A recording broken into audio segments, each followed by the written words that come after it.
those on the call today, and fintechs, and governments, and regulators to promote and push forward the fintech strategy with them. Now, I'll start with setting up the context, and then we'll start moving on with the discussion. And to set up the context, the topic today is partnering with digital payments.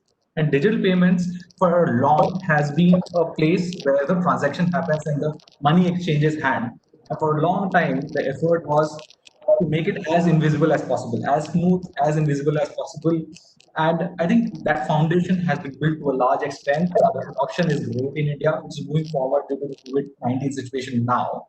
But the next step through which the digital payment is emerging out of the confines which it was relegated to or moved to very successfully, is coming out by creating more value to the buyer and seller, right? And in different forms. Now, to have a look at that, I'll start with Kunal first. To tell us how do you see it shaping up, the value being created on the rails that digital payments now has created. Over to you, Kunal. Sure. Thanks, Hemant. I think I will take it from a lens of the customer. I think payments have been central to every consumer behavior, and I think payments very deeply and logically connected to money, and therefore I think when you look at the traditional model of how a customer really goes to shop or goes to purchase, the model of attention, interest, desire, and action. While yes, I think traditionally to explain the concept, it looks like payments only come in when the action comes in. But if you really ask me from the perspective of a customer, payments really start right from the time when you call for attention. There are some customers who are looking for deals. There are some customers looking for value adds. There are some customers looking for affordability and EMI there. There are some customers actually not worried about all this. They're worried about reward points, when they swipe their cards and stuff. So if you ask me, I think, and being a payment professional, I'll just exaggerate it a bit more. Payments are at the heart of every purchase a customer makes, right? So I think for a customer, the journey on payments actually starts right from the time that, he possesses a payment tool and he wants to really buy something, and whether it's convenience or luxuries. I wished it at the first go. I said, what does a bicycle have to do on an ice cream day? And there's no relevance, I just a few days back, or sometime later, they again came back to me, but because of paucity of time, we couldn't take it. But a few days back, they again came back to me with an opportunity of doing a bicycle creative on chocolate day. So just because we persisted, I said, okay, go ahead. The challenge is that I need you to kind of make a do. It can't be just a wish post. But what came out was absolutely fantastic. I've never seen something like this. So it was the most engaging post that I had a couple of months back for the whole month, wherein a bar of chocolate was seen on the ad, and it said that 8 kilometers of cycling is equal to 1 bar. Okay? Yeah, and it was phenomenal. So I think the whole idea of being relevant at a time when people are wanting to hit came out so beautifully with this particular creative. That's what I mean by conversations with a challenging creativity and also nurturing. So in fact, Chaya, I will just tell you an interesting story on this, quick one. So I remember that. So once I told this in the Facebook Thumbstopper. I said, we're talking to the client, and we're saying that one creative was talking, sir, film na aisa banega. Aap dekhiye, ye dekhiye. Pahadi hai, aisa is like doing this. And this client is a friend, he's a friendly guy. I said, bhaiya, film aisa nahi, film aisa open hona chahiye. Aisa nahi hai, aisa. And that's what it is now. Yeah. Yes. Sometimes what happens is that, we, at least I've seen that while, digital, of course, forcing us to be a lot, think differently, the ideas that you talked about, there are different avenues to express that creativity which has come about. But the focus many times goes on to the tools that are available to us. And we have forgotten the customers in many parts. So focus on tools versus focus on customers. I think forever we have to remain focused on the customers and how they are using it, what they are using it. Don't just create an idea because you think it's a great idea for, let's say, Instagram. If your customers are not engaging with it, why even do it? It sounds very elementary that everybody should do it, but I have seen that happening over and over again with very seasoned people saying, I want an Insta idea or an Insta story idea or something, or a Snapchat filter when you're talking to an audience, which is very different. So these are conversations that are happening because it's sexy to do it. If I'm a brand, I want a Snapchat filter. What is it doing to your brand? What is it doing to your customer? I think those questions are very fundamental and they need to be asked. the other part, which is about how, if you look at us, we are the biggest customers and the most critical customers, I think, when we consume. So if you look at us, there is so much digital distraction around us. There is so many things. I mean, if you look at the work from home scenario, we are more engaged with our phones and devices than we were ever before. I think we have all downloaded at least 2 or 3 new apps in the last 4 or 5 months compared to the last 2 or 3 years, because we are finding newer ways to engage, because we can't do anything outside of home. So that's our avenue. That's our, like, let's say that's the tail that we are kind of seeking. Now, with that kind of digital distraction, I'm talking about professionals in our industry, the where we know that creativity is a part of natural thinking, right? With so much distraction, a lot of that gets blocked. So a lot of sameness starts coming into the thinking. And to your point, Shukanto, this thing of festivals marrying to brands, uh, I've seen that happening to at least 20 brands. 20 brands that I consume, because you're suddenly compelled to be creative, and you're trying to, some of them work, like the example that you give work, but there are many that don't work. They're still there for the sake of it, because I have an Insta page and I Yes, have to do something on Ganesh Chaturthi. So I force will fit. force Yeah. fit something, right? So I think somewhere we'll have to understand that creative is far more in the power of creative is far more than what these channels allow you to do. I think that's something that we forget. We are driven by the tools. We are driven. Confident that if we are spending our time in uncovering that human need, we will be able to adapt to the medium of the day. I think that's something which is noteworthy. I felt. And regarding what also happens is the current mediums impose on us certain what will I say, certain conditions, and something which Raj mentioned as a cracker, or Sukanto mentioned as the bicycle campaign, is I'm seeing increasingly, while brands are trying to seek differentiation is no longer relevant, because differentiation is being very easily copied. What brands should focus on is distinctiveness, and distinctiveness is different from differentiation. It could be a quirk, it could be something which is a hook, which kind of leaves you with a memory of the brand, a positive association with the brand. So you're no longer looking for differentiation because it's easily copied, but if you're distinctive, if you're noteworthy, even in a quirky or a good way, I think that's what brands should strive for in this era. I think Absolutely. So, you have to phrase that yeah, to please. consistency, actually. You're looking at a consistent way of doing things more than, I think that's what you mean by distinctiveness. I think that's what really Yeah, holding a particular space in the consumer's mind. I think, creating your space for yourself is becoming, more and more important in a otherwise cluttered and Me Too scenario. And I think, from I what have we a can question. definitely, I have a question. yeah, So, yes. with Rajdeepak, how do you think, with trends changing so fast, consumer preferences in this digital age and the digital medium changing so fast that even before you are able to execute ideas, at times they pass on. So, how do you have this consistency that we are talking about as far as brands are concerned? Is that still relevant, or brands need to, adapt themselves to the changes quickly and consumer preferences? What's your take Yeah. on this? So I think Sukanta, there is what more and more I'm seeing there is two kind of brands are building. So let me tell you why I'm seeing two kind of brand or two kind of marketing brands I'm seeing. One brand who leave their values and keep their values, what they stand for, and they've been standing for last of 30 years or 40 years, but still they are young and they're actually finding a new angle to doing that. Like a couple of brands, like let's talk about that's the most boring brand to talk about in every meeting is Nike. Let's talk about Nike. Like they are Yes. because look at in fact any brand. Let's talk about the good brands. Let's talk about Cadbury's, for instance. Let's talk about brands like even SDFC Life, or there are a lot of brands who keep their values, what they stand for. Even or a lot of PNG brands. Let's talk about Tide, for instance, or Ariel. They've been there the country for 20 years or 30 years. But you see that they have been evolving about what they stand for in a very much what is relevant to us now. So the context is very important. So with every context, more than the content they are worried about, they're worried about the context. What's happening now? How can we be part of it? How can we be part of it? That's your one side of brand. So you have to be very careful about which side you fall in. Then comes the other kind of brand that I'm seeing. boss, listen, it is, we don't have what thing this, what do you call that, COVID has taught us, there is no long-term plan. Okay, कल तक next week तो क्या होने वाला है कि तुम जिंदा रहो, तुम्हारा brand काम करे तो चल रहा है. Brands be there, brands won't be there. I'm sorry to say that, but that's the truth is that.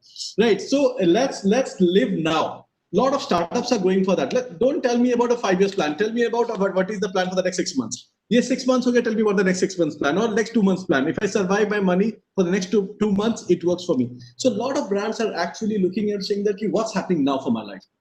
Can I survive the next 2 months? Am I in people's mind for the next 2 months? Okay, that's over. Next 2 months, can I survive and everything? So there is, a lot of work on the trends, what's happening now. Do me something that works for now. Do me something that's work for tomorrow. That's it. So you have to be a brand to understand which cycle of your life you are in. The time has gone. Like I was joking, I said, time has gone. Planner sitting into a room and say, sir, ये देखिए, ये आपका 5 साल का business plan है. And the marketing guy saying, nodding yes. I don't think marketing guys are the CTOs thinking 5 साल का plan मेरे को दो. Tell me what's happening tomorrow, next quarter. Tell me the ROI for my year for the next quarter. Can you give me that as a creative guy? He said yes. Okay, then do the plan. It's I think what this, from where it is stemming, at least as the way I see it, is a lot of it is coming in because of the access to the data that we have got. I'll give you another example. So I keep doing this word cloud analysis of the search engine terms on which a brand like Firefox gets searched. So just pre-COVID, when we ended in March, I was having a chat with the agency in terms of how we position Firefox as an adventure brand. Yeah. By the time we opened up, the word cloud around which Firefox was getting moved from adventure to fitness and health.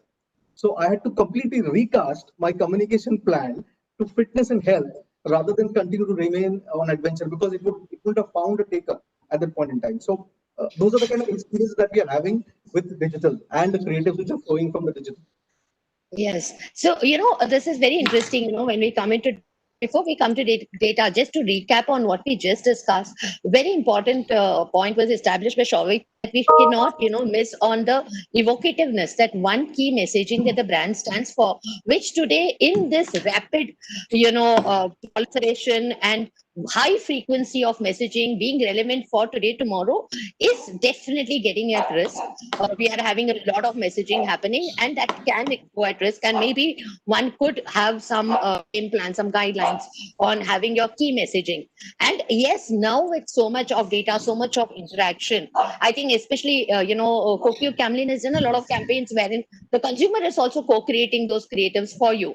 Yeah. Maybe you have got your key messaging out, but the consumer is, then giving his definition of that. That's how all these platforms like TikTok, Chingari and all are becoming so popular also, where brands are having the consumer at the center of it, creating those messages for you. So that's now, but coming to what Sukanta has said on, him using, leveraging data. And this is, I think, for a CEO and a CMO, and not just the digital manager or digital head alone, looking at what is happening. I'm sure Sukanta and Rishi, you all are looking at a lot of data in points. And and while you're talking about data, if you have looked at, artificial intelligence yourself and seen how that can drive, you can, just share your experiences on that. Okay, maybe I can just share something. Once I was in a conference where I heard Sir John Haggerty speaking, and he was talking about this data-driven marketing and artificial intelligence. And he said that in the olden days, we call it research. That is exactly the same thing, right? So in the olden days, you also had research. The objective of research was to find out more about your customers. Your quantitative research talked about what personas, in how large was the persona size that you could tap into that market, right? This is just a more efficient way of doing what was earlier done in an inefficient research environment. So the role of data, I think, is great in terms of carving out your audiences, and data plays a great role in that. But the communication has to be driven by the insight. The communication has to be driven by what the brand stands for, right? But it helps to have data about the audience so that we can match the creative to the audience. So I think that right now, not so much in creation of the creative, but in terms of assessing what your audience really is or needs, is the role of data, right? I think that's where data is really Yes. playing a much bigger role. Yes. So I think that is where I see data really is. Yeah. In terms of artificial intelligence, what really happens is that um, artificial intelligence takes a number of inputs, okay, puts it in some kind of a black box, and there is an output which says that these customers are most likely to buy your products, right? And it runs basically correlations after correlations and comes out. If you try to open the black box and see what is it, what is the formula for doing this, you'll be unable to really do this. For example, in my previous assignment as head of marketing, to understand which kind of financial product will be bought by which customer, we had 1,000 inputs that went into for a single customer, and you could never, into a black box which ran a random forest algorithm to come out with something, and you could never know, you could never pinpoint why is this customer more likely to buy. All you would get is a list which tells you that this customer is more likely to buy.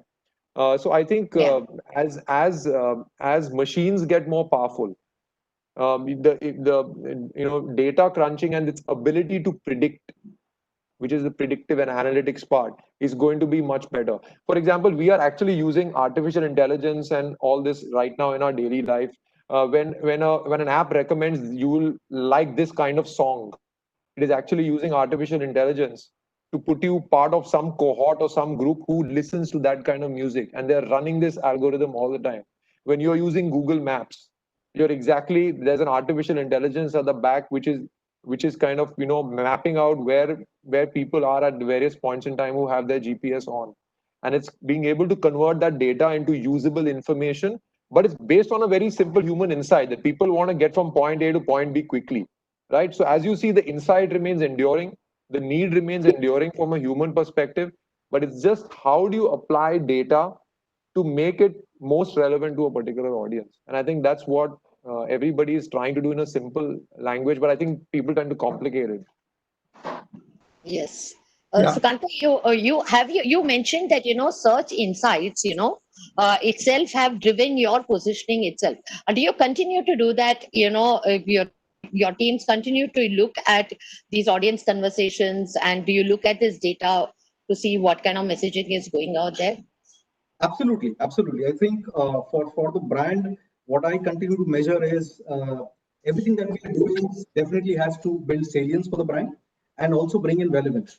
So on the second part, in terms of building relevance, I think it becomes extremely important that you look at what kind of audience interactions are happening, what kind of conversations are happening around the brand, and you basically build your brand communication strategy around it to remain relevant.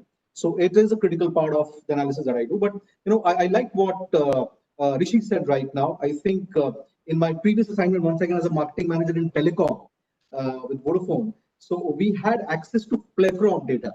In fact, I could have data in terms of what exactly is Rajdeepak doing right now with his phone. But the challenge was in terms of figuring out how could I make him use Rajdeepak data immediately more. touched his phone. Rajdeepak immediately, if everybody observed, he said, "Oh my God." Don't go by phone history. Yeah? Don't go by phone history. So, Yes. Yeah. Don't talk about the Tinder that I downloaded to anyone. Huh? Yeah.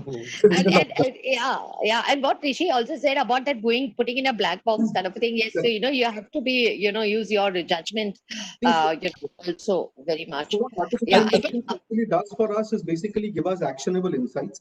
I think it then yes, depends on what I call as actionable insights, and I think then you take calls basis. At the end of the day, it's still is based upon gut that you do. You take some actionable actions basis or actionable insights, and you move forward. I think to core to all of it, I think Shobik started up and brought this conversation to the right perspective. I think when we are talking creative, we are actually talking people, human beings, and customers. I think the customers, their outlook is what matters most, and in terms of that has to be at the center point of any conversation that we are having. So whether it is even at times you get data can vary. The audience may not be exactly knowing what they are looking for, and you may build up a communication strategy around it if you don't have the pulse of your customer. I think that continues to be the core.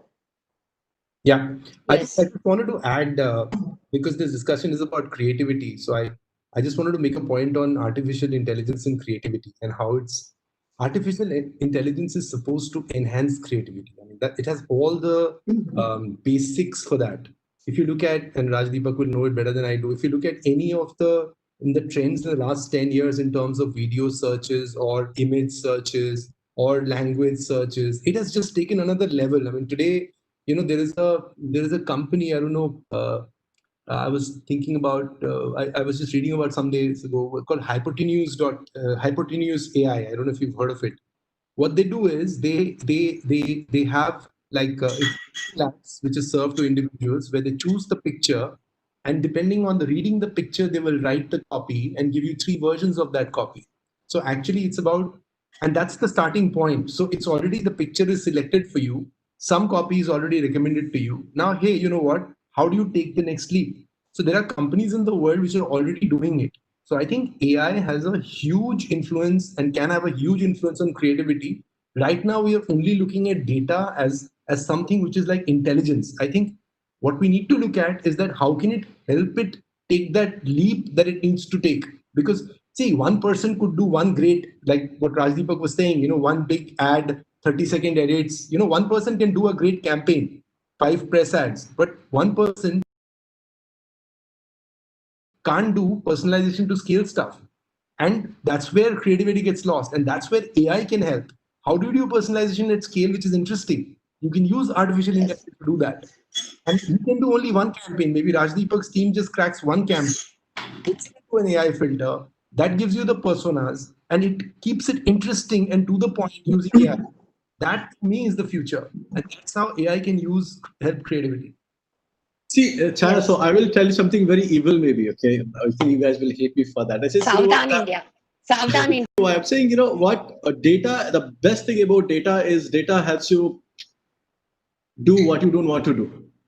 So let me tell you how. Data tells you there are 20 things are there. So I say data is not helping you do what you to do. But that's everyone knows that, right? Data will tell you what you should not do.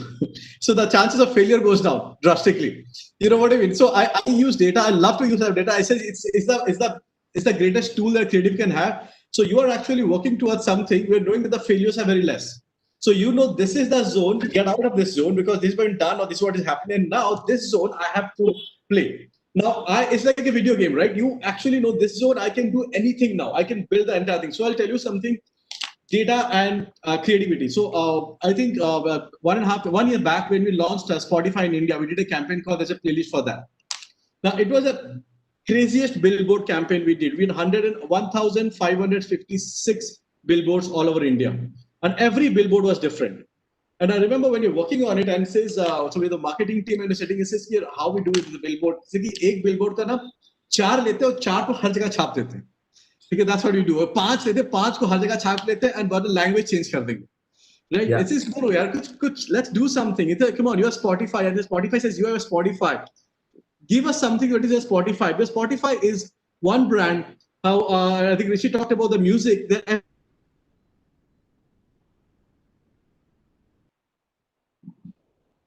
Hi, can you hear me? Can you hear me now? Yeah. Yes. We actually went through the data of listening the data of GPS and the mood analysis we did it and the specific location. So for instance, if I'm doing something in the Dadar, I realize what is the pinpoint of Dadar, people getting out accidentally in the something, or in the Bangalore, which area which has got more traffic with the tweets. We just started reading the tweets. So literally every billboard was talking to them like it's a banner for them. And we're constantly changing those billboards for that. So now look at it. We are taking something which is very digital and data oriented, creating something very, very outdated, which is not outdated, but very, very traditional, which is a billboard. And that billboard went back into digital because people start talking about it. Because, dude, have you seen that? It's like you're talking about Warsaw. If you're in Warsaw, people will judge you as the struggling model. Now, because the guys in Warsaw will laugh at you because they know they're from Warsaw. So we are actually creating the entire world what not to do, but what to do. That helps you. Data is like, it's the best thing that you can have to play with. Yeah. Yeah, this is very interesting that, what you can do at a one particular creative point. It be Yeah. on ground, outdoor, whatever, can become really strong digital conversations. And Exactly. and how we can further direct it. And definitely, like Shobik mentioned, scale. When you're doing Yeah. scale, then AI can really help you to serve the right messaging to the right customer, and Yeah. probably now also in creating those right messages to the right audience. Exactly. And yes, Exactly. but more the scale, because how many ads can you create? Already we are seeing Yeah. custom ads on YouTube. So yeah, so now going from here, because we are talking about so many digital touch points, so many multiple screens, we have moved from the TVC format to a DVC format. On new trends that all of you are seeing. Okay, because you're now creating text ads, you're creating, for the mobile phone, primarily, of course, for the mobile phone. And even within the mobile phone, you're creating so many different formats. On Facebook, you have a format, on Google, you have formats. So, if you could, just, share with the audience your take on it. How do you bring the power of creativity into these illustrated digital media? I think I can go first on that. Rather than saying what are the new trends, and I will just give one which I feel is significant. Yes. And with respect to creativity and how data, creativity, and new trends are kind of coming together. I think one trend is personalization, which is how can data be used to personalize creative, so that it takes away the need for making a million creatives, but one creative given to a million people, which is unique for them. I think that is personalization is a big trend which I see. There are even now companies which you are able to shoot a video, marry your video format with data, and actually have a customized video which has your name or a customized offer that's made to you through a video, communication. I think the power of creativity is being unleashed through data, and and it's being made more appealing to customers through personalization, because now it means that that communication which was for the masses is for me. It carries my name, it carries an offer for me, it has a relationship manager's phone number which is mine, which is my relationship manager. So I think that makes it more meaningful for people. So I think that personalization for me would be the biggest trend that I see in the area of data and creativity. Yeah. Yes. Thanks. We have about 7 minutes left, so we'll have to, little, Rajdeep, Shavik, Skanto, if you have want to add to this. So, sorry, please go. Please go ahead. No, I was just saying, you're right about the touch points, and you're right about various opportunities that we have to, kind of engage with the customer set. I think one of the things is that we need to understand how my customers are intersecting with those packets or things that you're saying, because there are various factors that are there. So at the point of interaction, what is it? I mean, is it like a little slider in the airport versus something like a scroll that is running somewhere else? I mean, it is the each one of them will depend on the point of intersection. So therefore, if you, instead of saying that it's an ad which is created for mobile, that's very generic. It used to be specific 10 years ago, but now if I'm generating something for the mobile, it's very generic. It's about what is that point of intersection, where am I seeing it, where is in not just physically in space but mind, space, time, etc. So I think that understanding is needed to be able to do a good job of right kind of creativity. Yeah. Yeah. So my take on this point, I've been thinking about what Chaya said in terms of transition from TVC to DVC. The first thing which I see as a marketing manager is this, that whole euphoria about creating a great creative with that fantastic communication which was so inside out has completely changed now. So whenever I release a digital content, it gets liked, shared, or disliked pretty quickly. So the online appraisal happens almost immediately. So the digital contents, I think, are far more demanding because they have to be more customer centric. They need to be relevant to the customer because of attention span at a time wherein they are flooded with digital content is very low. So you have to make an impact, and that can only happen if you understand the pulse of the customer. It is no longer Yes. what you want to say. It is all about what Right. the customer wants to hear from you and whether you're able to capture that. I think that's a Yes. big thing which has happened. And the whole fact Very, that very true. you get so much of feedback almost instantaneously keeps you on your toes. So you need to get it right. But the good thing is this: you don't spend too much money. You can do small. You can take small steps, figure out what's working for you, and move fast. So even if you're failing, you fail fast and recover. So that's the good part. Yes, thanks, absolutely, Spanta. That really helps. Rajdeep, you wanted to say something? So I think something very funny. I'll just tell you a small example that's happening. I think I don't know how many are happening to your life or not, maybe. So it's like understanding the human need or want. Because my daughter was being this is in my Miraya, she's 9-year-old now. So it's in the school they're teaching what is need and what is want. Okay, and so what is the difference between need and want? So I spend a lot of time on Insta, being a creative guy, always on Insta or on Pinterest, constantly. Now, because I'm on Insta constantly, Insta starts sending messages of download this video game, download this video game, download this video game, and I don't want to play that video game. The funny part is that's the thing. Because this guy is online, you can't push me a video game that I don't play. Understand it. Why it's like it's understand. That's not a want. My need is something else. My need is maybe I'm looking at what do you call that? Certain kind of pictures or certain kind of thing. Understand that and send. Don't just send me video game because I'm spending X amount of time on Insta. Those weird video games. I think with the globalization to what do you call that? Our regionalization to localization to individualization, but still not understanding the human need will be the biggest disaster we can make as a creative. Yes. True. It's the disaster we can absolutely. create. Thanks, Raj. So in lieu of time, I want to ask one of our last questions, which was on, as of course CEOs and CMOs, you all are you're responsible for the P&L, and ROI ultimately is important. And when we say power of creative, ultimately we are looking at ROI. Is creativity, in any way impacting the ROI? How are you looking at this? Rishi? See, I think we realize even more that it is only the creative campaign which does well. I think that realization is even becoming more and more strong, because ultimately what we are, we were earlier in an era where companies were trying to build a brand and sell the brand to customers, but now we are in an era where the customer builds the brand for you, right? And if they don't want to build the brand for you, or they don't want to be part of your tribe, they unfollow you, right? So the power of creativity now is even more heightened. What ROI does for you very simply is that if your ROI is really low, you know that the problem is not in the, it's not in the media planning or it's in creative. It's some other problem that you have to fix. Maybe there's an insight problem or there's a need problem that you've totally missed. If the ROI is really below, right? But if the ROI is in the ballpark, then I think the power of creative is all that will really heighten the campaign, will help you build a tribe of loyal customers who will then go build your brand, because it is way too expensive now to go and reach out to millions and billions of customers to build your brand.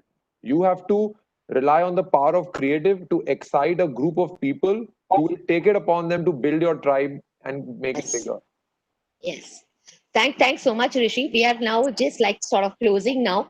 I think just to close, of course, through the marketing funnel, our creative messaging plays a big role.